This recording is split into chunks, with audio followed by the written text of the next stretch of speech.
नमस्कार, मैं हूं यास्मीन। बॉलीवुड की क्वीन कहे जाने वाली कंगना रनौत लगातार सुर्खियों में छाई हुई है। सुशांत सिंह राजपूत और उनके परिवार को न्याय दिलाने की मांग के बीच कंगना रनौत और महाराष्ट्र सरकार के बीच बीते दिनों काफी तनातनी देखने को मिली।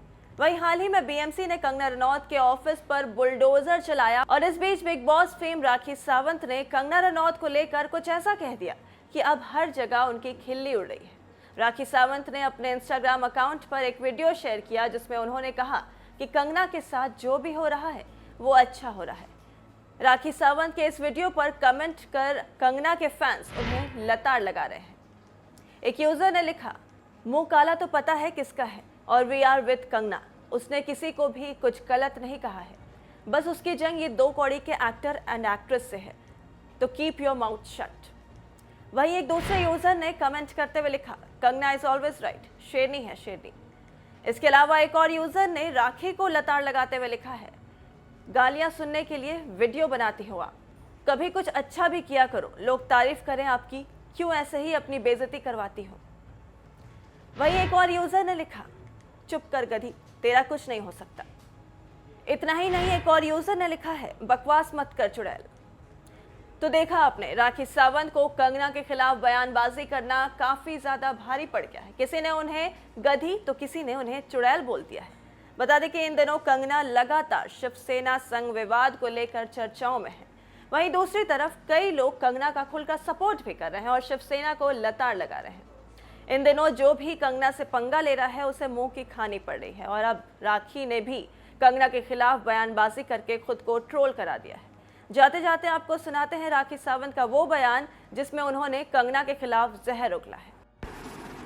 पिछड़ी जाति के समाज के लोगों को तुमने चूहा कहा है, तो कंगना रनावत तुमने उन्हें अब्यूज किया है।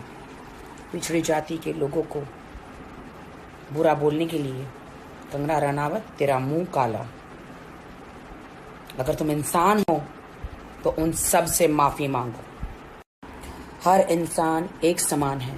जब ऊपर वाला ईश्वर हर एक इंसान को सूरज की किरणें और चांद की रोशनी देता है, तो कंगना रनावत तुम कौन होती हो, इंसान जातियों को अलग अलग करने वाली और ऊंच नीच में भेदभाव करने वाली? तुम कोई नहीं हो।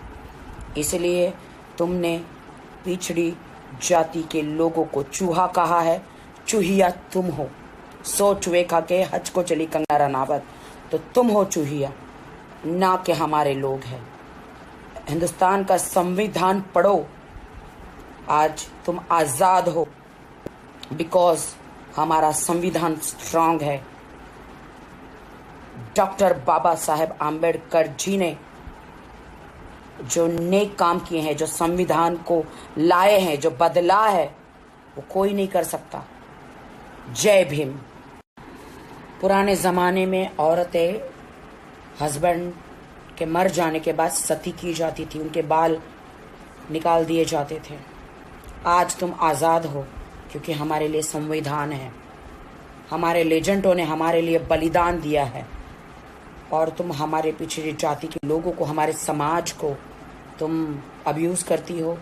ये मत भूलो कि तुमने झांसी की रानी के ऊपर फिल्म बनाई थी। कौन थी वो? वो भी पिछड़ी जाति की एक महिला थी जिन्होंने युद्ध किया था अपने लोगों के लिए। भूल गई? उसके लिए तुमने काफ़ी अवार्ड बटोरे हैं, तुमने काफ़ी पैसे कमाए हैं। तो अब्यूज़ करना बंद करो, माफ़ी मांगो हमारे लोगों से, हिंदुस्तान से माफ़ी मांगो। तुम्हें मौका देते हैं, माफ़ी मांगो। तुम्हें सिर्फ अधिकार है नेपोटिज्म और सुशांत के न्याय के बारे में आप बात करो। हिंदुस्तान के संविधान के बारे में, हिंदुस्तान के लोगों के बारे में, हिंदुस्तान के लेजेंडों के बारे में जब तुम्हें पता नहीं है तो उसके बारे में बात मत करो तुम, ठीक है? तुम आरक्षण को ख़त्म करना चाहती हो, तुम संविधान को बदलना चाहती हो। तुम जैसे लोगों का मुंह काला हो और हम जैसे लोग ये नहीं होने देंगे। हम देश के साथ हैं। कंगना सावित्रीबाई फुले जी को आप जानती हो कि नहीं, मुझे नहीं पता, बट इस देश में सबसे पहले जो महिलाओं के लिए स्कूल है उन्होंने खोला था। तो आज तुम पढ़ लिख कर इतना चबड़ चबड़ करती हो, तो तुम्हें उन्हें धन्यवाद देना चाहिए, उनकी आरती उतारनी चाहिए, उनको पूजा करनी चाहिए। क्योंकि पिछले ज़माने जो पहले हुआ करता था कि औरत विधवा हो जाती तो उन्हें कोने में बिठा दिया जाता था, उनका खाना पीना अलग हुआ करता था, उनके बाल मुंडवा दिए जाते थे, उनको सती कर दिया जाता था। औरतों के लिए कोई भी सुविधाएं नहीं थी। तो इनका शुक्रगुजार करो कि आज तुम आज़ाद हो, सब फीमेलें आज़ाद है। इतिहास पढ़ो, अगर दिमाग में बुद्धि काम नहीं कर रही है, इतिहास पढ़ोगे तो पता चल जाएगा कि सावित्रीबाई फुले जी ने कितने अच्छे काम किए।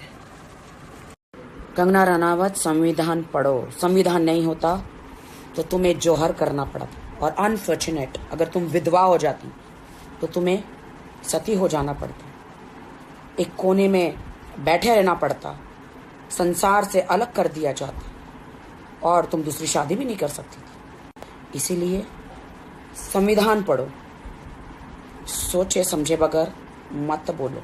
संविधान ना होता तो आपको सती कहलाना पड़ता, संविधान ना होता तो आप ये पढ़ लिख कर स्कूल भी नहीं जा पाती, कुछ नहीं कर पाती। यहाँ तक जो बॉलीवुड में आके जो तुम स्टार बनी हो, हम बने हैं स्टार, जितने भी स्टार बने हैं लोग, संविधान नहीं होता तो इतने कामयाब भी हम नहीं होते, और महिलाएं खास करके इतनी आगे नहीं बढ़ पाती। बहुत सारे लोगों की माँओं ने बर्तन मांजकर, सड़कों पर झाड़ू लगाकर अपने बच्चों की परवरिश करी है। तो उन लोगों को तुम अब्यूज मत करो। ईश्वर न करे कि तुम्हारी माँ ने ऐसा कुछ तुम्हारे लिए किया हो, लोगों के बर्तन मांजकर, सड़कों पर झाड़ू लगाकर, लोगों के टॉयलेट धोकर तुम्हें पढ़ाया हो।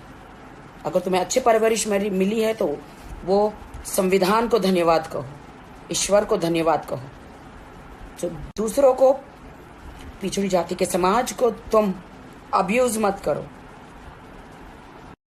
झांसी की रानी में जो असली किरदार जो निभाया था झलकारी बाई, वो एक बहुजन समाज की बेटी थी जो अपने लोगों के लिए